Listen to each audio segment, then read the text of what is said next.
I'm Carla Williams Scott, Director of the Department of Neighborhoods, and thank you for joining us today for our first session in our 2022 Lunch and Learn series, Addressing Discrimination in Columbus. It's great to be here with a small group in-house and an in-person group, and thank you to those of you that are joining us virtually as well. Here at the Department of Neighborhoods, we work from a foundation of devoted residents, committed neighborhood leaders, and a dedicated city workforce to help resolve community concerns and tap into a neighborhood potential. As the front door to the city of Columbus, the Department of Neighborhoods empowers residents, responds to their needs, as well as protects their rights, which you will hear later. We will discuss more here today. Ensuring equal protection for all of our residents is a critical part of the work we do. The Community Relations Commission, a program of the department, accepts and investigates complaints of discrimination as a city resource to address discrimination in Columbus. My team provides administrative support to the commission, and together we work to carry out Mayor Ginther's aspirations that every Columbus resident can thrive equitably and prosper and grow. I would like to thank the Issues and Education Committee of the Community Relations Commission for planning this series, which we will focus on in the CRC areas of discrimination and protection. Thank you, Commissioners Allison Poirier and Helen Yee, and committee members Gail Gray and Diane Boone for helping to plan today's session. Thank you to the Ohio Civil Rights Commission for participating today and fighting for the rights of Ohioans on a daily basis. I would now like to turn this microphone over to Pedro Mejia, our Neighborhood Program Specialist and Investigator for the Community Relations Commission. Pedro will lead a brief discussion about the Commission before we begin today's panel. Again, thank you for joining us, and hope you enjoy this session. Thank you.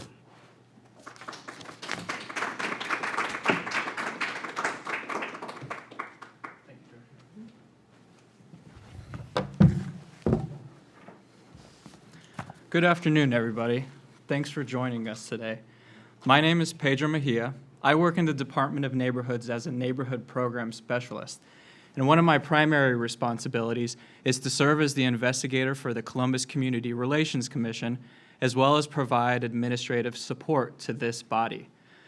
The Columbus Community Relations Commission is a city resource that addresses citywide discrimination, and it's our goal to talk to you here today about this critical resource. I'd like to lead a discussion about what the Community Relations Commission is, why you should know about us, and why you might get in touch with us in the future. Moving on to our first slide, today we're going to talk about the history, what the CRC does, what it is, what the protected classes are, a little bit about the investigation process, and what the possible outcomes are before we talk about some key takeaways. After today's discussion, we'll be engaging in a panel discussion with Vice Chair of the Community Relations Commission, Imran Malik, as well as Ronnell Tomlinson from the Ohio Civil Rights Commission, who is the Director of Director of Mediation and Housing Enforcement. A brief history of the CRC. Civil rights has a long history in the city of Columbus.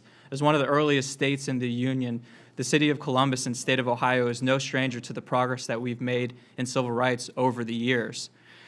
Some of the earliest roots of the CRC go back to 1959 in the city when there was established an Office of Community Relations. However, this department was mostly internal and focused on relations specifically with individuals dealing with the city. In the early 1990s in the United States, race tensions were increasing in the United States.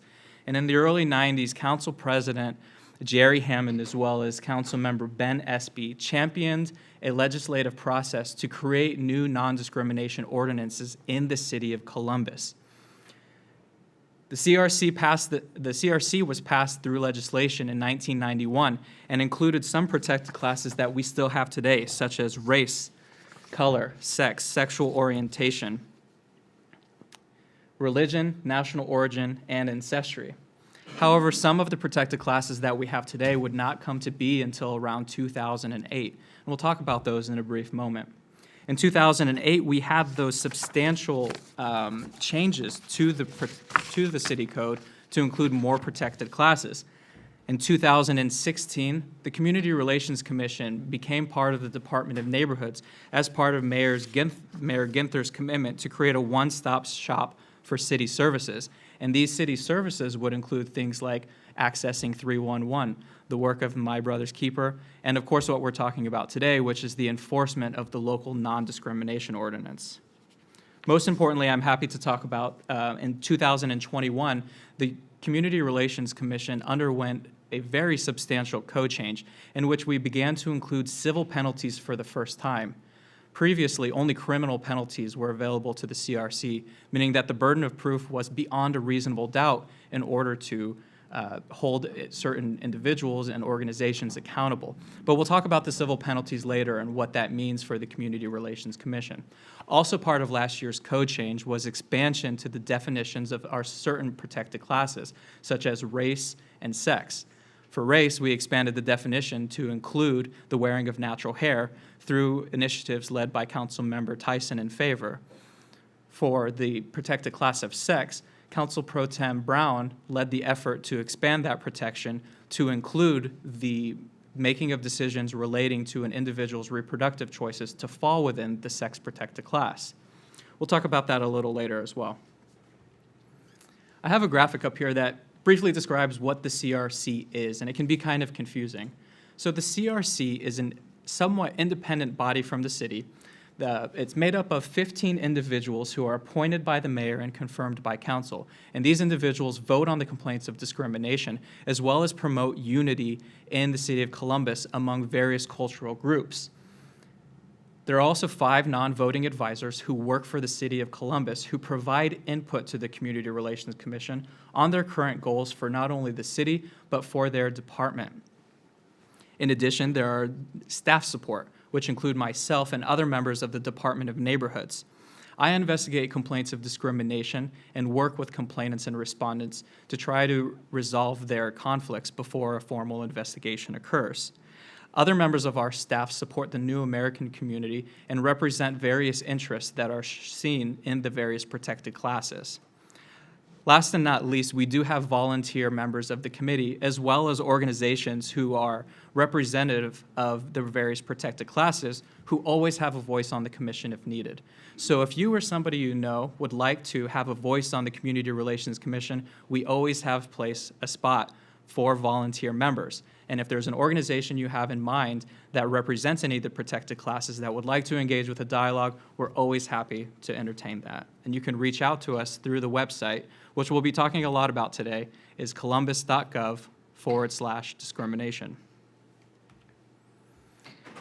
So the graphic is one thing, but in English, what does the CRC do? So there's several different responsibilities outlined by the code for the Community Relations Commission.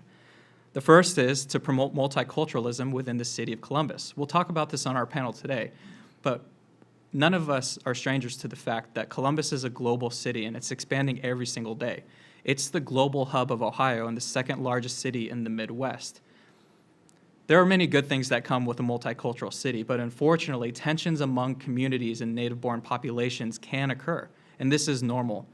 Some of the things that the Community Relations Commission is here to do is to talk about these issues before they boil up and solve discrimination before it happens. Secondly, the CRC, through the code, is entitled to work to collaborate with the Columbus City Council to identify legislative solutions that address discrimination, such as the previously mentioned expansions to the protected classes. There are many different things that Columbus City Council or other municipal bodies are doing across the city. So it's our job to be mindful of what the trends are in the law and what cities can do to make sure that we're at the forefront of protecting residents, such as last year's expansion into civil protections. Another thing that the CRC does is offer mediations to the community when community tensions do arise. So if there are organizations that are having a conflict surrounding a cultural issue, we have access to paid mediators and can offer that service free of charge to the community as needed. Another thing we do is provide advocacy and assistance to community groups by working with community-based organizations that represent the protected classes. And last, and certainly not least, what we'll be speaking most of today is the investigation process. And under City Code 2331 and 139, what you'll find is that the Community Relations Commission is the body that is tasked with enforcing the city's non-discrimination ordinance. So let's quickly talk about filing a complaint. You might be wondering, why would I reach out to the CRC now that you know what they do?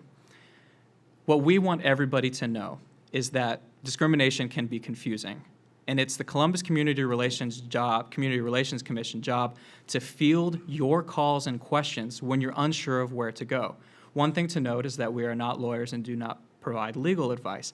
However, we're here to help you navigate the sticky situation that can be discrimination law. And one of the major reasons that this is so confusing is because of the patchwork of laws that apply to you as you live, work, and worship here in Columbus. Right now, as you sit here, or if you're watching in Columbus, you are subject to federal laws that protect you, such as the Civil Rights Act of 1964 and the Americans with Disabilities Act.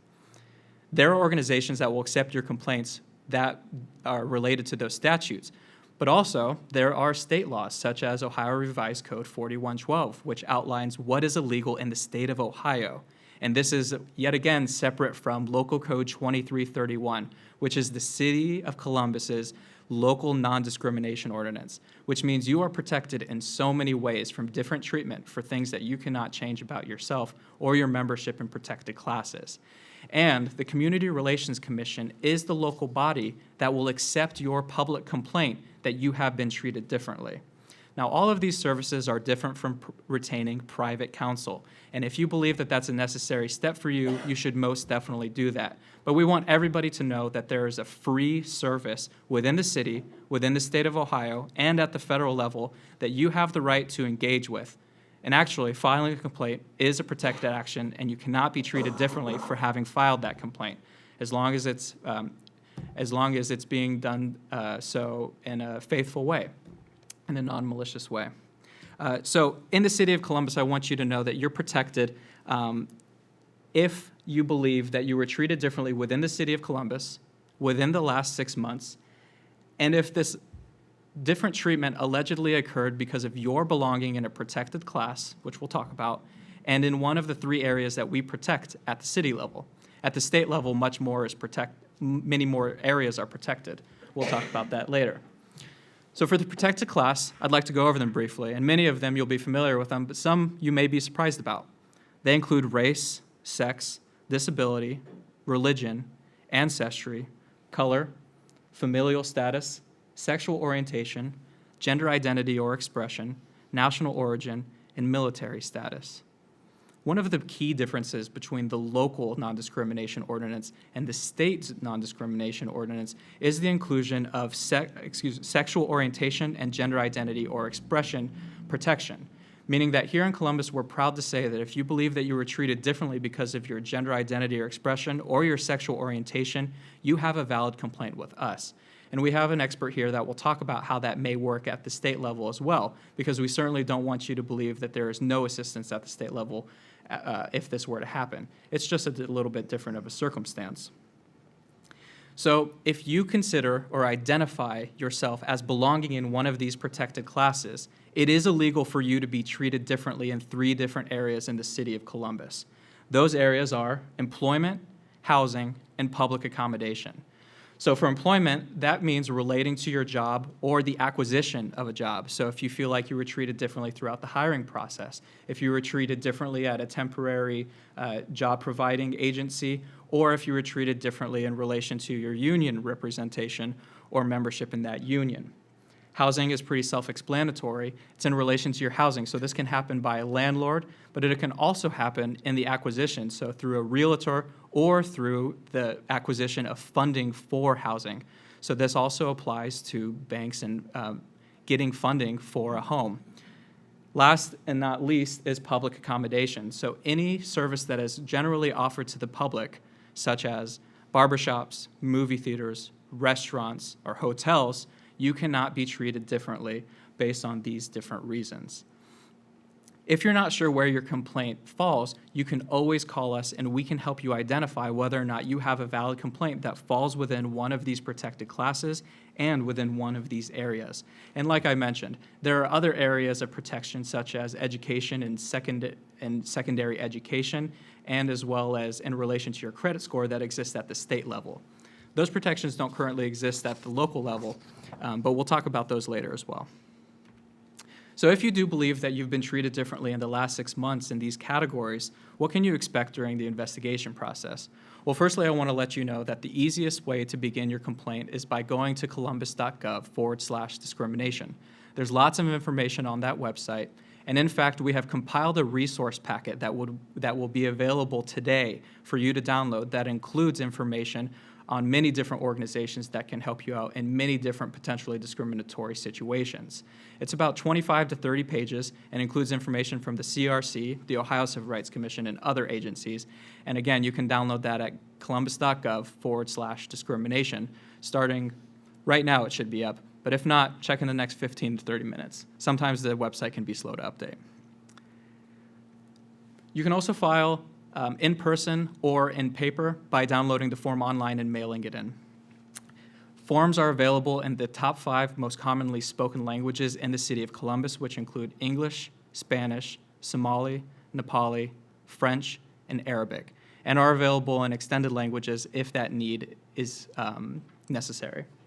So what can you expect when you do file a complaint? Well, you will be reached out to by a Community Relations Commission investigator, most likely myself. What we're going to do is confirm the details of your complaint to make sure you have a valid complaint. We work strictly under a statute and must operate under those definitions. Secondly, we're here to answer any additional questions you may have about the process, but we're also likely going to ask you some further questions so that we can get a better understanding of the situation at hand and how we may be able to help. One thing that's important to note is that the Community Relations Commission is an independent, neutral third party. And while we are advocates for non-discrimination in the city of Columbus, it is incredibly important that we are neutral and unbiased throughout the investigation process, which means that my biggest job is finding what can be confirmed by fact, evidence, and putting that into a report and submitting that to the Community Relations Commission for their vote. Some of this evidence can include emails, documents, communications. It can also include interviews that we can conduct here at the Department of Neighborhoods and Community Relations Commission. So one thing that I want to let people know is if you believe you are in a potentially discriminatory situation, it is incredibly important to begin retaining as much information as you can, writing information down, dating it, telling friends, getting a hold of emails before they disappear. Evidence speaks volumes, and the Commission is unable to effectuate any of their resolutions based on pure hearsay. So as much as discriminatory behavior may have occurred, evidence speaks the truth, and that's what, as a neutral third party, we must depend on. And so throughout the process, it may become frustrating for you if it seems as though the Commission is not being mindful of what you have to say. However, there are strict, lawful obligations that we must meet in order to meet the remedies that we have available. So be patient with the process and entertain all of the solutions that are possible for you. We also have the potential for mediation, so we'll ask you about your option and desire to participate in a voluntary mediation. And lastly, the investigator will weigh all of the probable evidence and submit that to the Community Relations Commission, who meets every other month to make a determination on the complaint. So some of the outcomes, there are many. One is the most favorable, which is that the complaint is resolved informally by facilitation of the Community Relations Commission. And I'll tell you that the number one reason that potentially discriminatory situations blow up is because of a lack of communication. The responding party and the complaining party are not on the same page and are unwilling to talk to each other for one reason or another. And that's a role that the Community Relations Commission is happy to play, is to facilitate that communication and to encourage a resolution before a formal investigation occurs or before legal action comes into play. It's something that everyone's trying to avoid. Secondly, that the issue is resolved through a formal mediation, which we may offer through a formal mediation agreement. Third, that the complaint is dismissed due to withdrawal. This could happen for many reasons. Many individuals, several weeks and months after the complaint process, simply move on, and it's their right to do so. And if you no longer wish to participate in the process, you can always withdraw your complaint. Another is that it's dismissed due to no probable cause. This is when the evidence doesn't show that there is enough cause for the Community Relations Commission to issue a certain remedy. This is the case oftentimes when there is little evidence or there is very little to prove what happened. And just because the Community Relations Commission issues this ruling does not mean that they are saying most definitely discrimination did not occur. It's just saying that their only remedy, their only option moving forward is a no probable cause determination for lack of evidence. Fifth is the forwarding of the complaint to the city attorney's office for consideration of criminal charges. This tends to happen when there is a lot of evidence, and the evidence may reach the burden of beyond a reasonable doubt. So this would mean that it is very clear that discrimination occurred by the standpoint of the CRC. And lastly, one of our new remedies, which is the issuance of a civil fine of $1,000 by the Community Relations Commission. This new civil penalty that was introduced last year is groundbreaking for the Commission because it means that there's a different burden of proof for holding individuals accountable. Instead of beyond a reasonable doubt, the Community Relations Commission may issue this fine if they believe that it is probable that discrimination occurred, or if the evidence, more of the evidence points to discrimination occurring than not. So we're really excited about this opportunity and this new tool to keep individuals engaged in the complaint process because it is a different burden of proof, but it is a valid one, and it may be able to help individuals who felt like they've been treated differently but may not have proof that is beyond a reasonable doubt, which seldom happens with discrimination complaints because of the nature of discrimination. I don't know about you all, but many people, when they're potentially engaging in these situations, don't exactly come forth with why they're doing what they're doing, even if you may know exactly why it's happening. A couple things that I wanted to touch upon briefly is that it's always best to speak with a lawyer about your potentially discriminatory behavior and that this is a public option. Another thing that we want to mention is that the Community Relations Commission is unable to order things such as back pay or force somebody to give you your job back.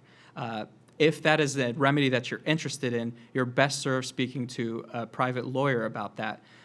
Again, the fine that we issue would be collected by the city and is merely a means of holding an organization accountable. So if something you're interested in that I hear often is, I want justice to be done or I want this wrong to be righted, of course we're here to help you do that. But if what you're interested is in the loss of wages or some sort of larger lawsuit, we may not be the best spot for you. And finally, one of our most common complaints has to do with public safety officers, specifically members of the Columbus Division of Police. And due to union contract, the Community Relations Commission is unable to investigate complaints against police officers. Now, there is a new solution coming forward in the City of Columbus under the Office of the Inspector General. More information about the Office of the Inspector General will come out as that office continues to begin the implementation of their work, and that will come in several months. But until then, and as always has been available, is contacting and working with the Office of the Internal Affairs Bureau for the City of Columbus Division of Police. So if you feel that you were treated differently by a Columbus Division of Police officer, Internal Affairs Bureau is your spot to go, and they have a different statute and time limit. If you believe you were treated differently by a Columbus member of the Division of Fire, there is the Professional Standards Unit, which we can always get you in touch with. And third and finally, if you ever have issues with relating to public safety and would like to go to external, the local FBI office is a place where you can talk to about what your remedies may be with them as well. But because public safety complaints come to us so much, we just wanted to include that information in today's presentation. I could probably talk about the CRC for hours and hours, but we don't have time to do that today. And that was a very quick overview of what we do and why you might want to get in touch with us. So again, I'm going to mention the columbus.gov/discrimination website, where you can find all of this information, including examples of discrimination, like I was fired from my job because of my race. That's our most common complaint. And you can find a lot more information there. So thanks for listening to that quick presentation. We're going to get to a more exciting part of today, which is that we're going to speak to two experts. I'm going to invite our panelists today to come up to the front. Today we are joined by Vice Chair of the Community Relations Commission. His name is Imran Malik. He is a leader in the Central Ohio communities, particularly in the interfaith community, and represents many individuals who promote multiculturalism within the city of Columbus. Thanks for joining us today. He's on the left here. And on our right, we have Ronnell Tomlinson from the Ohio Civil Rights Commission. We thank him for being here, a very knowledgeable expert at the state level about discrimination and the protections that exist at the state level.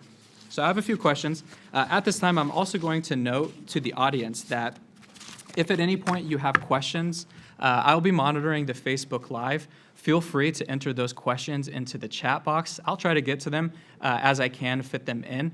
We'll be taking some of those questions near the end or adding them in as needed. But I just want to start off by saying thank you both for being here today, for the work that you do. I know it's incredibly difficult. Discrimination is not the easiest place to work.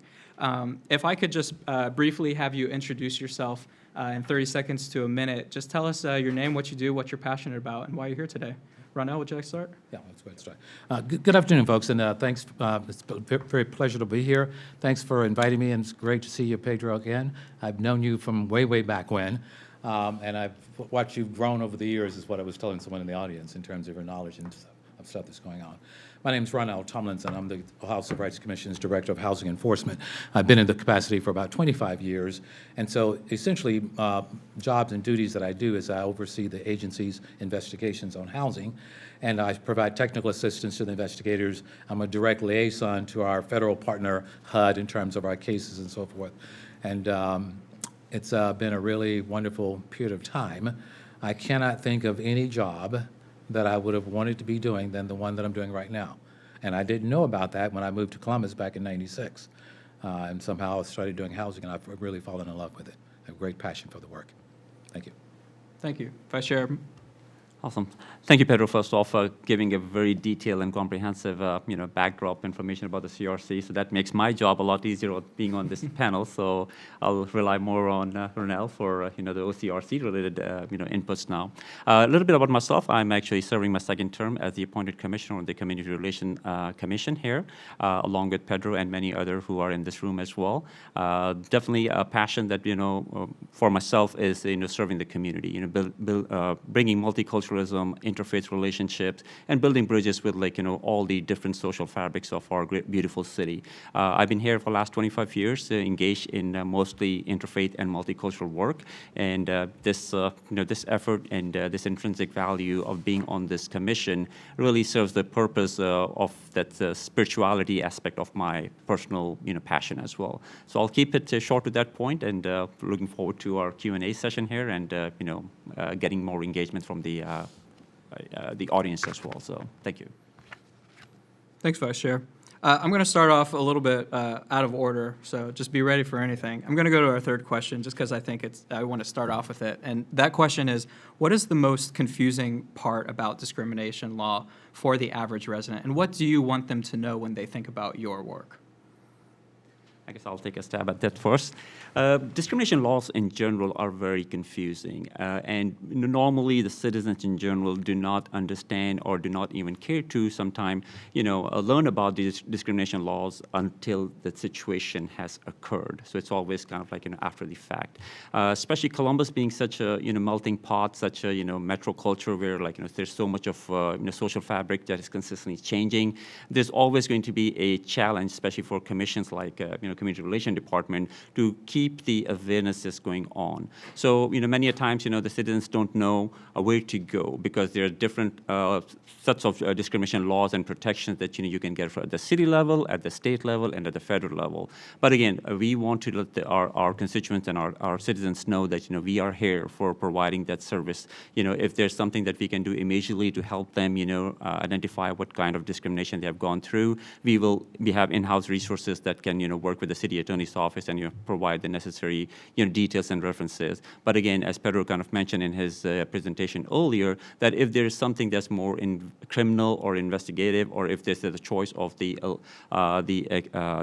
victim coming forward, we will definitely identify other resources as well where they may have a better outcome, or if we are not able to fulfill their anticipated desired outcome that they are looking out of that specific case or context. Again, it's a very, very big spectrum of gray area, and it's not easy, especially for the person who is actually going through that victimization process. Sometimes it becomes very difficult to identify where to go. But again, we are definitely the first platform. If they ever want to use us, we are here to help the citizens. So I'll keep it to that level. No, and to piggyback on some of what you're saying, to me, the most thing that I see that people are confused on is that when people feel like that once they filed a charge of discrimination, they actually believe that it's discrimination, okay? They believe what they've written on that charge is actual discrimination, and we have trouble working with folks to get them to understand that, as you were talking in the beginning, Pedro, we're a neutral agency just like you guys are. So we're not an advocate for the person who's filed the charge. We're not an adversary to the entity that the charge is being filed against. But they actually perceive that they've actually met the requirements for actual discrimination. And the part of the investigation that we have to try to explain to people is that, with the exception of the protected class of disability and retaliation, all of the other protected classes from race, color, sex, national origin, religion, all of those are going to require comparable treatment of other people.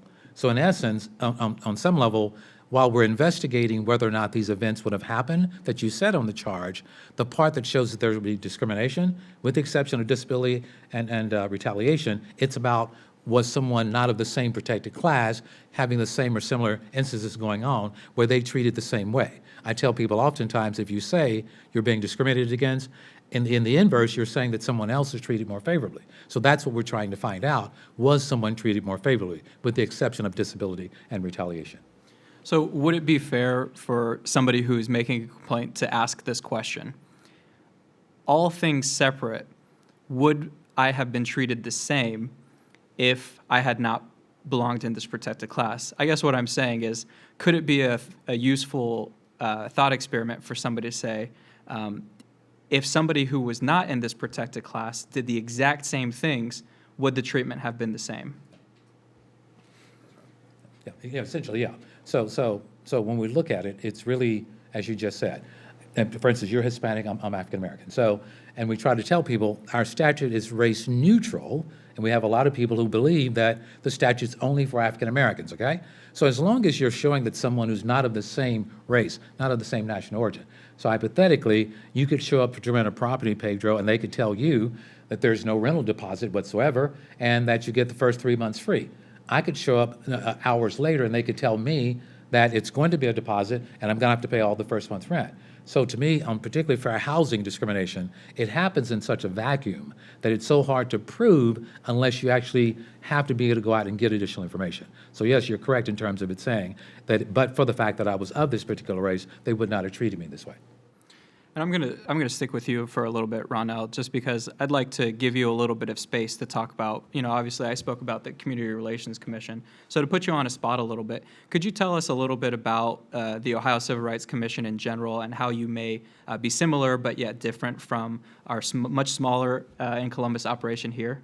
Yeah, and I had a chance to review your statute, and I literally saw the Civil Rights Commission in your statute. So it's like, okay, on so many levels, you guys are doing the same thing that we're doing. You have the same provisions in there in terms of employment, housing, public accommodation. You've even got borough plots in there like we have as well. And folks are probably going, what do you mean borough plots? So at some point in the nation's history, they actually did segregate borough lots and so forth, so that's part of there. But we're similar in terms of the investigations, that we're looking for the same thing in terms of disparate treatment. When you stated about making sure that you do documentation of things, you write things down, that's what you want to do as well. That's what we encourage people to do as well. And so for many aspects, you're filing a charge. It's coming to either you or I. We do the state thing. We're also connected with HUD in terms of substantial equivalency with HUD. But on the remedy side, I think that's where there may be a real difference in terms of the remedies that we can do, because we can get actual damages under a housing case for someone. We can get emotional distress harm for a housing case if we get it to litigation. But essentially, on the front end of the investigation, if we go through all of the investigative stage and we show that there was discrimination, it doesn't end there, because there's nothing in our statute that can compel someone that just because we made probable cause finding, that they now must exact a remedy at that point. If they decide that they want to fight that, then it's going to be moved on up to, we do a conciliation to try to resolve it, and if it doesn't resolve after the probable cause finding, we will then send it on to the Attorney General's office, who then will litigate the case. So that's where ours ends up going in, and then of course, we've got civil penalties just as you've got, okay? Yeah. Can you explain briefly what HUD is? HUD, the U.S. Department of Housing and Urban Development. So if you think of this is April Fair Housing Month. So back in '68, of course, there was the passage of the Fair Housing Act back in '68. So they are a federal agency, and HUD is not in every single state in the United States conducting investigations in housing discrimination. Some of the traditional southern states, such as Mississippi, Alabama, they do not have a state agency like the Commission. They may have a smaller local entities that might involve discrimination law from employment, housing, and public accommodation, but they don't have a state agency. So what HUD does is, with the Commission, since we are the state agency that sits here, any case that would be filed with them that's under Title VIII, which is the same, which mirrors 4112, which is our statute, revised code, then they will send those charges to us if they get them, and we will do the investigation, and then we get charges that we receive ourselves. So that's what the U.S. Department of Housing and Urban Development does. Thanks for sharing that. I want to turn it over to Vice Chair Malik and talk a little bit outside of the actual complaint process. As we talked about in the presentation, the complaint process is actually just one of the things that our agency does. So kicking it over to you, what are some ways that your organization promotes multiculturalism outside of the investigation process? Thank you for asking that, Pedro, and giving the opportunity to add a little bit more about what the CRC is doing beside, mediation and intaking of complaints and helping people to, identify discrimination and, resolving those issues. We also do multiple other events, just like, Lunch and Learn series. This is like, a monthly event that happens, in spring and summer timeframe every year. Every month we select a topic, that is very much like, social impacting. In that essence, and we do a series of Lunch and Learn series. So that's one definitely. Gail and Allison, are the spearheads of that initiative. We also have developed an outreach department within the CRC, and the purpose of that is to build the relationship and build the programming aspects with pretty much all the different social fabric of our multicultural Columbus. There are opportunities where we participate in celebratory events and milestones. Whether they're cultural, whether they're faith-related, or whether they are like, just a tradition of our beautiful city of Columbus. So that's definitely the mission and vision statement of our outreach department. We also have professional development in where we do like, in-house, training of our staff as well as our commissioners, whether they're mediation trainings or whether they are like, professional development trainings. We definitely focus on that as well. Lastly but not least, we also, as I mentioned, we have other collaborating partners within the city and also within the community organizations that we partner with, like for example CARE for Chris and multiple other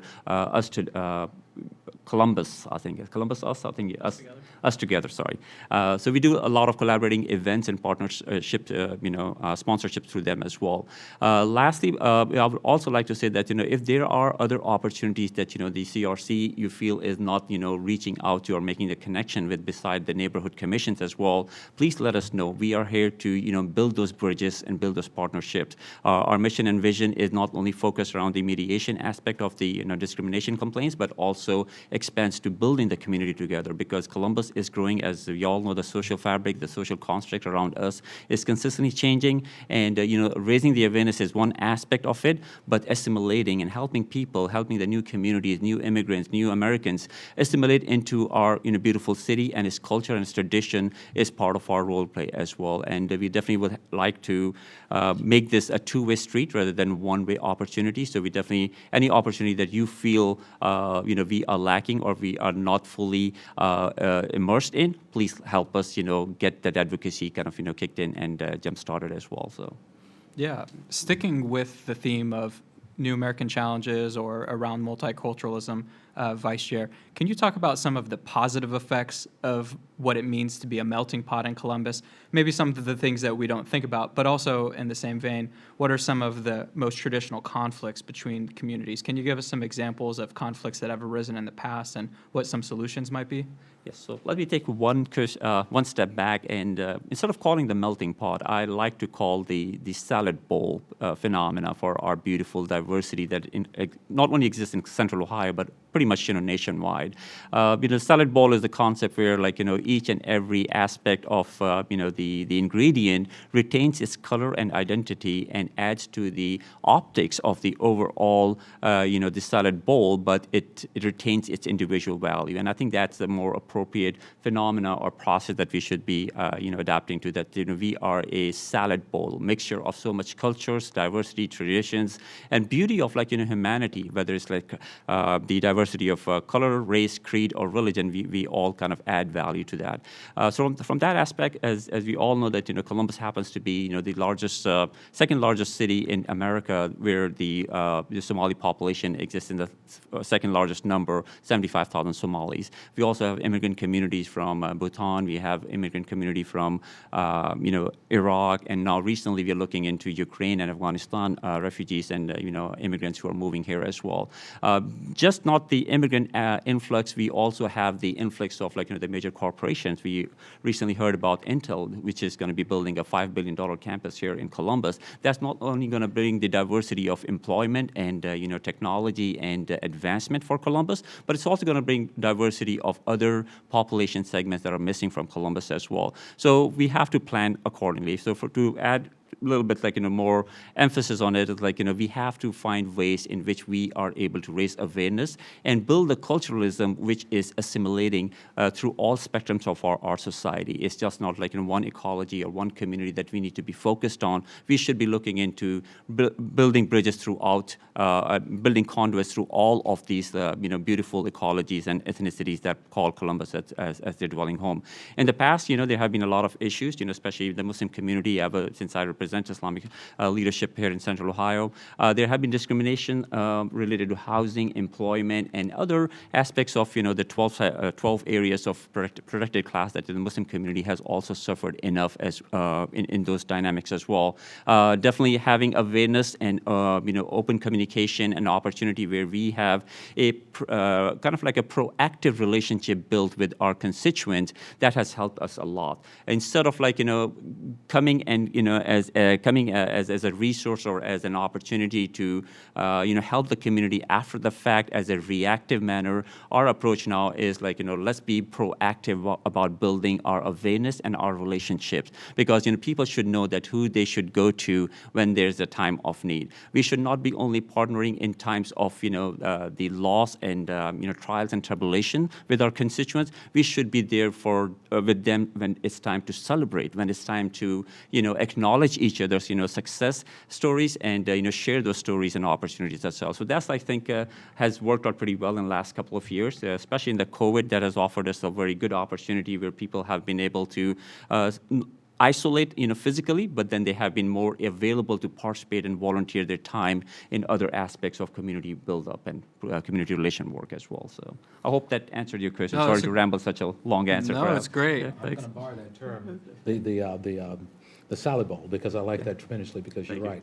The idea of the melting pot, it seems like we're dissolving everyone into one, and it's not that way. So thank you for sharing that part. Thank you. Excellent. Thanks. Yeah, and unfortunately, you're not the first person to encourage me to consider a salad instead of soup. So I'll continue to take that advice, looking at things like salad. That is really beautiful. I appreciate that. And I think that one of the biggest ways that influx of individuals, especially one of the big conversations that's happening in Central Ohio, especially with Intel, is the conversation around not only housing, but affordable housing, equal access to housing. I saw an interesting map the other day of New Orleans, and they juxtaposed all of the Airbnbs over the central part of that city, and noting that this is a city that had a lack of affordable housing. Similar trends happening here in central Columbus as it continues to grow. So I want to focus a little bit on housing, in particular, outside of just a discrimination complaint process. What resources are available in Central Ohio that promote equity in housing? I'll let whomever go first, but really what I'm trying to get to here is, what are some of the proactive things that people should be looking for, or organizations they should be getting involved with in terms of this? I'll begin, because I've worked with a lot of the organizations in Ohio, principally and particularly Columbus. And so you've got Homes on the Hill, you've got Homeport, and there's a couple other agencies within Central Ohio. These are agencies that provide homebuyer education programs. They also provide financial literacy programs and so forth. And there's OFA. They have their own products as well through OFA, Ohio Housing Finance Agency. So there are a lot of agencies that if you go and do Google, you will find a plethora of agencies that are out there that provide homebuyer education training. Some of them are locally, some of them you can do online. And I would encourage anyone who's looking at buying a home and trying to buy a home, go through one of those programs, because oftentimes they will have other things that are there. I've had some people that I've sent there before, and they would literally wait a couple of more months, get rid of some debt, and be encouraged to do so, and then be able to get into an affordable home. But Columbus, to me, has got a real big problem in terms of affordability, because I remember looking at some of the apartments that they built just over the river through downtown that's on the right-hand side with all the little floral stuff going on it. They had an efficiency there when I checked this out probably about 7 years ago. That was for $825 a month. And my jaw dropped, because I said, who can afford this? And so I encourage everyone to avail themselves of these these entities that are out there, because you will get financial literacy. It's free to the public, free to anyone, and you will also get homebuyer education program as well. And they will have other wares that are there once you complete those programs. Some can be done online, but that would be the best suggestion I would say to people. Yeah, just to repeat that, that Homes on the Hill, Yeah. Homeport, and then OFA, the Ohio Housing, Ohio Housing Finance Agency. And then again, when I went to Google a few days ago, because I was helping someone else find some of the stuff, there are lots of other entities that are out there. But these are traditional ones that I've worked with over the years of being with the commission. Okay? Vice Chair? Sure. I'll add a little bit of a philosophical, twist to that. Carl Harris says, fair housing is not an option, but it's a law. So from that aspect, it becomes incumbent upon, this leadership of the townships or the cities that we're living in, that they do take the onus upon themselves, that they have to be responsible for making sure that the fair housing is available to each and every individual. Of course, with equal amount of equity as well. Taking this conversation to a slightly different direction, because my panelist already has mentioned the resources that our audience and our constituents can use. But I'll also say that the city of Columbus, actually, Councilwoman Sheila Faber, has done a study and passed a code at the city level of City of Columbus about the equal housing opportunity, and which basically happened in the COVID timeframe when there are a lot of evictions notices were being circulated, and a lot of people who actually lost their jobs or were in a financial crunch, and they were having a difficult time paying their rents and stuff, and the landlords were basically at loss as well, and they were evicting a lot of unpaid tenants as well.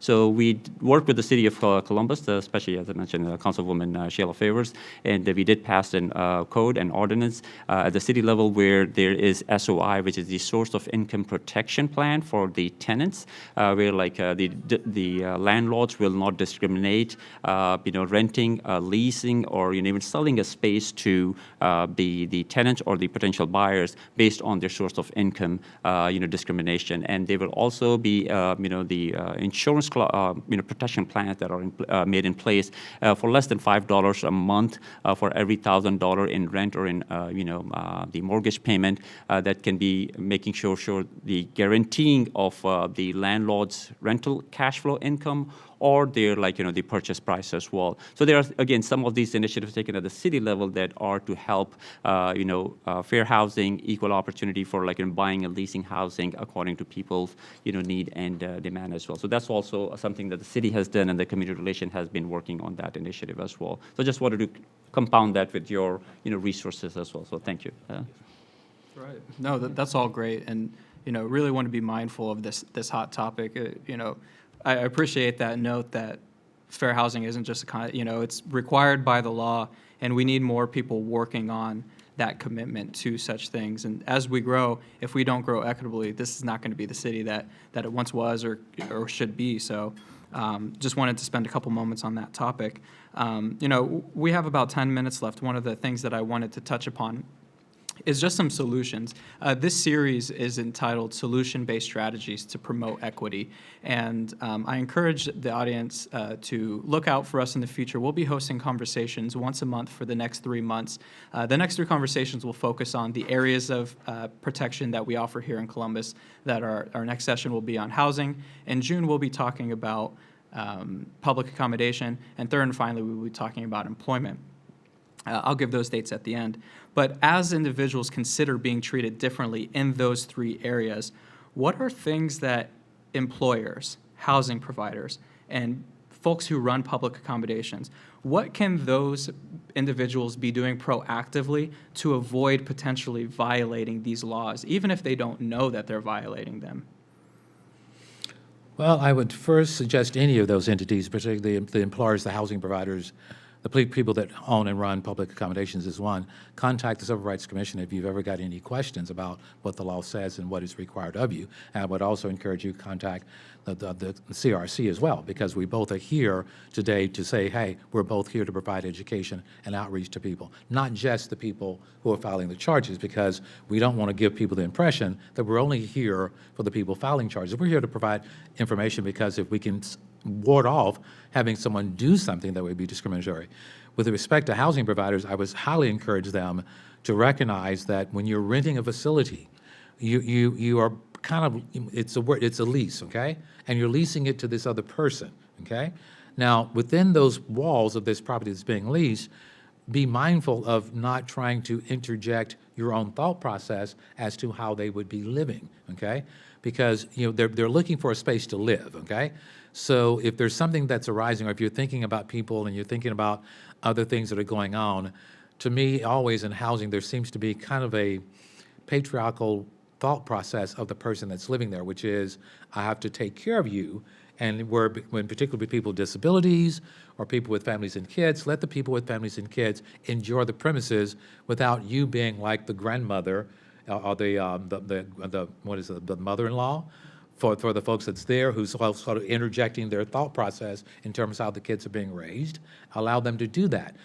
With the person who's disabled, do not discredit the person who's disabled as towards their physical disability as to whether or not they can live here or not. It's their choice to live where they want to live, and I would say do not interject your thought process into whether it's got some steps or stairs to get up. I've seen cases where someone said, I wanted to see the person who was blind demonstrate that they could navigate up from the first floor to the second floor to then get into their unit. And I thought, boy, if you really think about it, a person who's blind can walk across downtown Columbus at Broad and High with a cane and successfully navigate through that busy street. So you have to stop thinking about these things, about how a person can take care of themselves. If they're wanting to rent, allow them to rent the property without you trying to think in their mind that it may not be suitable for them. It's suitable for them because they want to have that particular unit, and it should be their choice. And the same thing with employers as well. With employers, I tell people, if you're going to make a change in policy, before you effectuate that policy as an employer, take a look at it and just see who is it going to impact. Because if you look at who it's going to impact when you make a new policy, then I would suggest that you then look at those individuals, because you know the people that you work there. You know whether they're black or white or Hispanic. So if you look at it and you see that it's impacting one of those protected classes, such as race, color, national origin, gender, if you see that there's a high number of those people that are going to be impacted by your decision, I say come up with another way of working this situation out. Because if you look at those types of things as an employer, that may keep you out of trouble as well. Yeah, and before we go to Vice Chair, I just want to briefly mention the importance of a neutral policy. Having a neutral policy ahead of time that is out in the open and accessible means volumes for communities that have been traditionally marginalized. One example that comes to mind was a restaurant that had a policy where if there was a single individual, they would be asked to sit at the bar during busy times. This was a neutral policy that they enforced neutrally, but because it wasn't out in the public, and when they were called out on it, there was a little bit of defensiveness. This individual thought perhaps they were asked to sit at the bar because of their belonging in a protected class. And what we want employers, public accommodators, and housing agents to know is that there are reasons that members of these protected classes feel as though they're being treated differently. The mere fact that they are a protected class means that legally they are considered as part of a community that has been recognized as marginalized and has had to face challenges in the past. So it's normal for individuals to feel as though they may be treated differently because of who they are. And just because they bring up that accusation doesn't mean that you most definitely are treating them differently. So when it comes to the defensiveness and it comes to the worrying about lawsuits, take a step back and meet the person where they're at. A simple posting of that policy near the bar would have cleared up everything and left this person at ease that they were not being treated differently at the moment because of their belonging in protected class. So that's just one example. And so I don't know, Vice Chair, if you had any comments on how to avoid these problems before they start. So just to kind of compound off what Ronnell just mentioned, I think whatever applies for housing applies for employment and other areas of spaces where we need to protect our constituents as well as our citizens as well, our employees added on as well. The only thing I would like to add is we are living in a very global and very connected world. So we always have to use the philosophy: think global but act local. So we always need to emphasize that, learn from things around us, and then see how they apply in our local ecologies, in our local communities, and in our local employment or housing spaces as well. And the second one I always want to go re-echoing back to is it's always better to be proactive than reactive. Because if you're proactive, and as the thought process has been exchanged by Pedro as well as Ronnell, is that be mindful of whatever you are developing as a policy or a procedure for your work environment, for your housing, leasing agreements, or whatever contractual relationship you are, developing those, those terms and conditions. Make sure they are applicable in a very neutral way. If we keep that mindset, I think a lot of our, ambiguities, a lot of gray areas can always be rectifiable very easily. So again, just I know I want to be very careful about the time as well, so we definitely want to answer more questions, but Ronnell has already answered this pretty much very comprehensively. So, yeah. We just have a few brief moments left, and I have a couple of things I'd like to say at the end. So I wanted to give the opportunity for either of you in around about 60 seconds or so.